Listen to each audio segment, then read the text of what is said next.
Deer students, welcome you once again to my spoken English class. দেখো, আমরা যে 30 দিনের স্পোকেন ইংলিশ ক্লাসের যে ক্র্যাশ কোর্স আমরা শুরু করেছি, আজ তার 10th ডে বা 10ম দিন। আজকে তোমাদের আমরা যে বিষয়টা শেখাবো সেটা একটা নতুন টপিক। যদি দেখো বাংলা বাক্যের শেষে উচিত কথাটা থাকে, যেমন মনে করো করা উচিত, খাওয়া উচিত, যাওয়া উচিত, নাচা উচিত, গাওয়া উচিত, এরকম বাক্য তোমরা সচরাচর বলেই থাকো। যেমন মনে করো আমার এই কাজটা করা উচিত, রামের আজ স্কুল যাওয়া উচিত, দেখো সবার শেষেই আছে করা উচিত, যাওয়া উচিত। বা মনে করো মায়ের আজ ভাত রান্না করা উচিত, দেখো করা উচিত।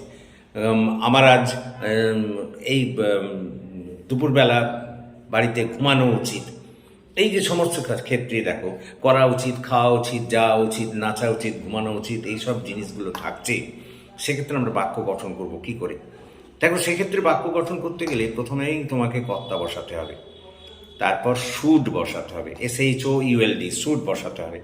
তারপর ওই যে করা উচিত, করাটা হলো মূল ক্রিয়া, খাওয়া উচিত, খাওয়াটা হলো মূল ক্রিয়া, যাওয়া উচিত, যাওয়াটা হলো মূল ক্রিয়া।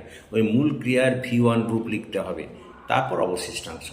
তাহলে প্রথমে তুমি কর্তা লিখবে, তারপর শুড লিখবে, তারপর মূল ক্রিয়ার V1 রূপ লিখবে, তারপরে অন্যান্য কর্ম। যেমন বলছিলাম রামের আজ এই কাজটি করা উচিত, দেখো লাস্টে আছে করা উচিত, তাহলে কার করা উচিত? রামের, তাহলে রাম। তারপর বলেছি শুড বসাতে, শুড। তারপর বলেছি করা উচিত, করাটা মূল ক্রিয়া, তার প্রেজেন্ট রূপ ডু, তাই তো, করা ইংরেজি তো ডু। তারপর কি করা উচিত? দিস ওয়ার্ক, তাহলে Ram should do this work. আমার আজ স্কুল যাওয়া উচিত, তাহলে I should go to school.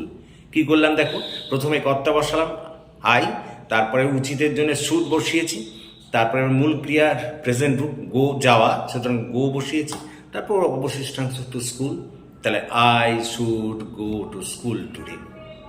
বা মনে করো তার আজ ইংরেজি পড়া উচিত, তাহলে he should read English today. তার মানে আমি বলতে চাইছি বাংলা বাক্যের শেষে যদি দেখো করা উচিত, খাওয়া উচিত, নাচা উচিত, গাওয়া উচিত, এই জাতীয় শব্দ যুক্ত থাকে, তাহলে তুমি প্রথমেই কর্তা বসাবে, তারপর শুড, তারপর মূল ক্রিয়া, ওই যে করা উচিত, করাটা মূল ক্রিয়া, খাওয়া উচিত, খাওয়াটা মূল ক্রিয়া, তাহলে তার সেই প্রেজেন্ট রূপ বা V1 রূপ বসাবে, তারপর অন্যান্য কর্ম। তাই প্রথমে কর্তা, তারপর শুড, তারপরে মূল ক্রিয়ার V1 রূপ, তারপর অন্যান্য কর্ম বা অবশিষ্টাংশ যা পড়ে থাকবে। এরপর আমরা আসছি, যদি দেখো উচিত নয় বা উচিত না কথাটা থাকে, যেটা বলছিলাম তার সঙ্গে একটা নয় বা না সূচক শব্দ থাকবে। যেমন করো আমার আজ স্কুল যাওয়া উচিত নয়, রামের আজকে বাজারে যাওয়া উচিত নয়, তার ভাত খাওয়া উচিত নয়, আমার এই কাজটা করা উচিত নয়, এরকম যদি থাকে নয় বা না উচিতের সঙ্গে যুক্ত থাকে, তাহলে সেক্ষেত্রে কী করবে? একই রকম নিয়ম, শুধু শুডের পর একটা নট বসাবে। তাহলে সেক্ষেত্রে গঠন হবে প্রথমে কর্তা, তারপর শুড, তারপর নট, তারপরে মূল ক্রিয়ার V1 রূপ, তারপর অন্যান্য কর্ম। তাহলে যদি দেখো বাংলা বাক্যের শেষে উচিত নয় আছে, তাহলে প্রথমে কর্তা, তারপর শুড, তারপর নট, তারপরে মূল ক্রিয়ার প্রেজেন্ট রূপ, তারপর অন্যান্য কর্ম। যেমন মনে করো আমার আজ বাজার যাওয়া উচিত নয়, তাহলে আই শুড, তারপরে এবার নয় যেহেতু আছে নট, তারপরে মূল ক্রিয়ার প্রেজেন্ট রূপ go to the market today. তাহলে আমি বললাম দেখো, আজ প্রথম বললাম কি, প্রথম বললাম যদি বাংলা বাক্যের শেষে দেখো করা উচিত, খাওয়া উচিত, যাওয়া উচিত, নাচা উচিত, গাওয়া উচিত ইত্যাদি আছে, তাহলে প্রথমে কর্তা বসাবে, তারপর শুড, তারপরে মূল ক্রিয়ার প্রেজেন্ট রূপ। মূল ক্রিয়া বলতে ওই যে উচিতের সঙ্গে যেটা যুক্ত আছে, গাওয়া উচিত, গাওয়াটা মূল ক্রিয়া, খাওয়া উচিত, খাওয়াটা মূল ক্রিয়া, সেই মূল ক্রিয়ার প্রেজেন্ট রূপ, তারপর অন্যান্য কর্ম। তারপরে যেটা বললাম যে যদি দেখো উচিত নয় যোগ আছে, তাহলে তোমরা কি করবে? ওই একই রকম, শুধু শুডের পর একটা নট বসাবে। তাহলে যেক্ষেত্রে বাংলা বাক্যের শেষে উচিত নয় থাকবে, তুমি প্রথমে কর্তা বসাবে, তারপর শুড, তারপর নট, তারপরে মূল ক্রিয়ার প্রেজেন্ট রূপ, তারপর অন্যান্য কর্ম। যেমন মনে করো আমার আজ কাপড় কাচা উচিত নয়, তাহলে দেখো আই শুড, তারপরে না আছে ওই জন্য নট, তাহলে আই শুড নট, তারপরে কাঁচা ইংরেজি তো ওয়াশ, তাহলে I should not wash cloth today. রামের আজ এই কাজটি করা উচিত নয়, Ram should not do this work today. কতটা বোঝার চেষ্টা করো? বাবার আজ অফিস যাওয়া উচিত নয়, father should not go to the office today. দেখো আমি এইগুলোই এখানে লিখেছি, তোমরা স্ক্রিনশট নিয়ে নিতে পারো। বাংলা বাক্যের শেষে করা উচিত, খাওয়া উচিত, যাওয়া উচিত থাকলে ইংরাজি বাক্য গঠন করতে গেলে প্রথমে কর্তা, তারপর সুর, তারপরে মূল ক্রিয়ার ভিওয়ান রূপ, তারপরে অবশিষ্টাংশ বসাতে হবে। যেমন মনে করো রামের এই কাজটি করা উচিত, Ram should do this work. তারপরে যে নিয়মটা বললাম যে যদি বাংলা বাক্যের শেষে উচিত নয় থাকে, দেখো আগেরটা বললাম শুধু উচিত, এবারে না সূচক, উচিত নয় বা উচিত না থাকে, তাহলে সেক্ষেত্রে প্রথমে কর্তা, তারপর শুড, তারপরে না মানে নট বসাতে হবে, তারপরে মূল ক্রিয়ার ভিওয়ান রূপ, তারপরে অবশিষ্টাংশ। তাহলে প্রথমে কর্তা বসালে, তারপরে শুড, তারপর নট, তারপর মূল ক্রিয়ার ভিওয়ান রূপ, তারপরে অবশিষ্টাংশ। যেমন মনে করো আমি এখানে বলেছি আমার আজ ভাত খাওয়া উচিত নয়, তাহলে I should not eat rice today. দেখো প্রথমে কর্তা বসালাম, তারপর শুড বসিয়েছি, তারপরে নট, তারপর ইট, তারপরে রাইস টুডে। এরপরে আমরা এরই জিজ্ঞাসা সূচক করবো। তোমাদের আগের দিনই আমি ক্লাসে শিখিয়েছি যে জিজ্ঞাসা সূচক করতে গেলেই হেল্পিং ভার্বটাকে কর্তার আগে নিয়ে গেলেই হবে।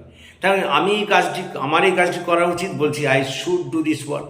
তাহলে আমার কি এই কাজটি করা উচিত, তাহলে should I do this work. রামের বাড়ি যাওয়া উচিত, কি বলো, তাহলে Ram should go to home. এবারে এটা যদি ইংরেজি মানে জিজ্ঞাসা সূচক করো, তাহলে should Ram go to home. কতটা বোঝার চেষ্টা করো, তার এখন খেলা উচিত, কি বলবে, হি শুড প্লে নাও। তারপরে যেটাকে যদি জিজ্ঞাসা করো যে তার এখন কি খেলা উচিত, তাহলে শুড হি প্লে নাও।